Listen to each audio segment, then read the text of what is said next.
So I think the Iron Man auction is going to be a little better than we originally thought. Because the thing I like is Jordan Hudson at Marvel is really committed to this process. And she's really smart, and she understands what we're trying to do. And I think she fights a lot of the battles that sometimes I think I would have to fight. And I've met a lot of people at Marvel who are really interested in the auction idea.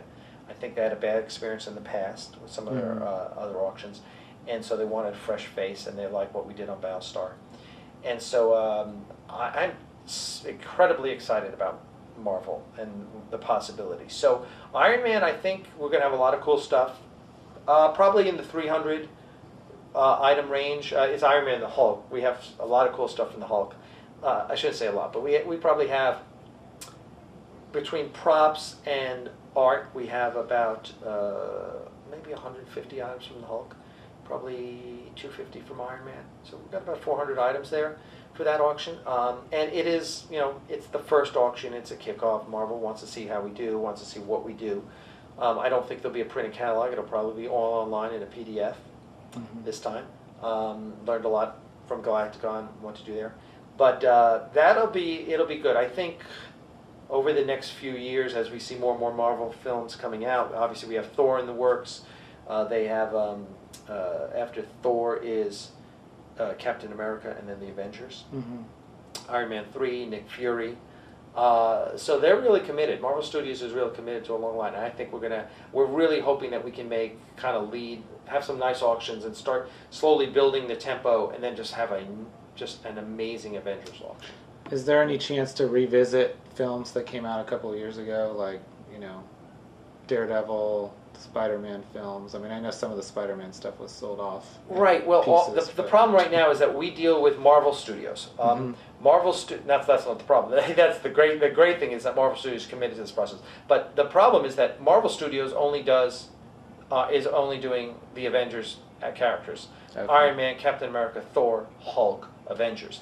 They obviously license out the rights to Fox has X-Men, Sony has Spider-Man. So that means those aren't even in their studio. They have no control over that. So we don't have anything. We would love to, and we're hoping we can work that angle. But right now we're limited to the Avengers. Now, being a huge Marvel geek myself, I mean, I'm totally thrilled with that. Growing up back in the 60s and 70s, I was all about the Avengers. I didn't read Spider-Man much. I never read X-Men. And although I love those movies, who hasn't seen those movies? They're all, and I'd love to sell that stuff. I'm totally stoked that we'll be doing all the characters leading up to Avengers, and we really hope that will be the core focus for PropWorx for the next few years. Okay. And then what are your thoughts on kind of the state of the market in terms of other, quote, studio resellers, Premier Props, Hollywood Vault, who I don't think has really sold much this year? Yeah, I haven't seen anything from Hollywood Vault. Premier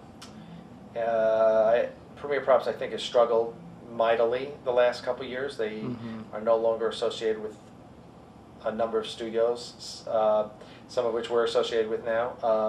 I don't know what their challenges are internally, but it certainly affected their business negatively, which is good for us because it just gave us the opportunity to come in and make a big splash in this space. Right. So, and then there's, companies like It's a Wrap, which I think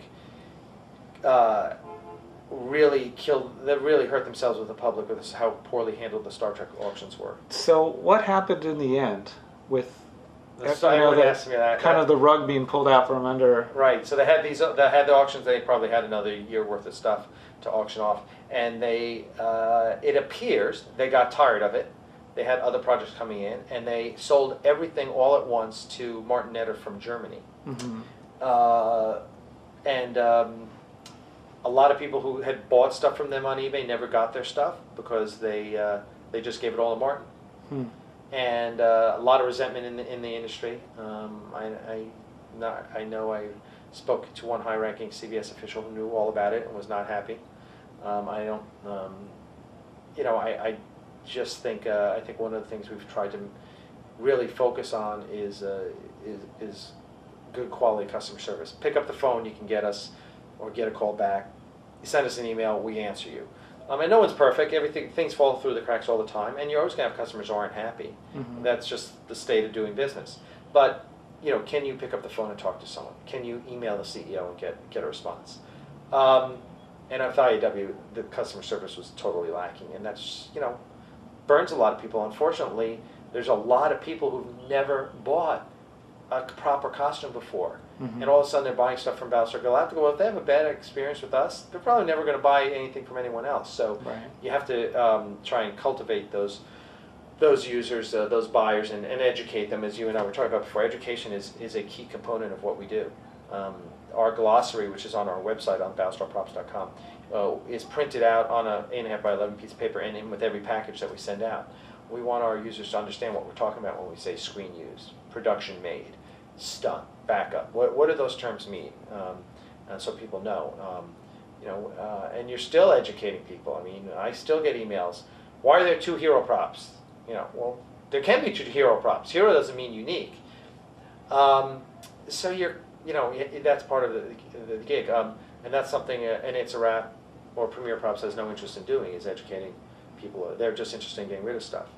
So with the studios, how much of it is a liquidation of assets, and how much of it, from their perspective, is promoting their properties?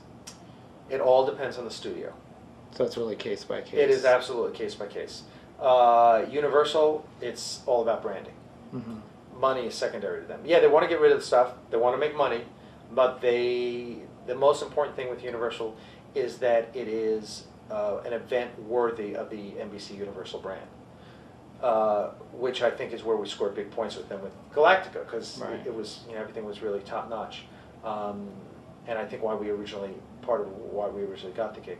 You go to other studios, and I think disposition of assets is they just want to get rid of stuff. Mm-hmm. Look, the show's over. Let's get rid of it. We don't care. Is that what you find more, say, with the Premier Props properties? Because it doesn't seem like there's really much marketing going on there at all. It's just sort of listing things on eBay. Yeah. In Premier Props, when you go to their website, there's not a lot of movies that you really think. I think Underworld was the first major property I would consider that they did anything with. Right. So it's kind of hard to do big major events of mediocre movies. Right. We were lucky. Our first property was Battlestar Galactica, Mm-hmm. which is the greatest sci-fi on TV ever. So we had something we could hang our hat on. I think if the property doesn't have that kind of cachet, it's going to be harder to do something branding wise. And then it is just an asset disposition. I mean, I know when talking to Disney, they were saying, well, what about The World According to Jim? Or what about Reaper or Kyle XY? And honestly, we went out and watched all the DVDs, and we're like, there's nothing here. There's nothing we can sell. The shows aren't big enough. They don't have a big enough audience. That's why they were canceled. Or like A World According to Jim. Who wants any of that stuff? It's street clothes. Just, that's Mm-hmm. when you have street clothes, you sell it to a used clothes dealer. Right. Like It's a Wrap, who has stores where they sell used clothes.